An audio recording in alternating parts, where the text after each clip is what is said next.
كانت لا شك هناك قوى مضادة للثورة استغلت ما حصل من نوع من الفوضى، من انتقال. البلد كان يحكم بالرعب، البلد كان عبارة عن ثكنة يديرها بوليس. هرب البوليس وسقطت الثكنة وانطلق الشعب التونسي يمارس حريته بدون حدود، بدون ضوابط. ولذلك لم يكن عجبا، نحن مناش مطلعين، يعني مناش ناس لا يصدق علينا ما يصدق على غيرنا. نرى ثورات مجاورة، نراها في حالة محاربة أهلية ولا فوضى شاملة.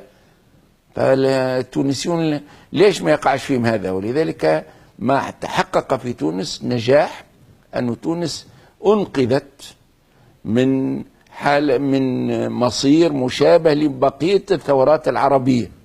هؤلاء إخواننا عرب ويشبهون، فكون نحن مصيرنا كان غير مصير الثورات العربية، فهذا نجاح يحسب للتونسيين ويحسب لمن قاد البلاد أولا، لمن قاد للأحزاب التي قادت البلاد، وللأحزاب التي شاركت في الحوار الوطني، وللمجتمع المدني الذي أدار الحوار بقيادة الاتحاد. هذا كله نجاحات.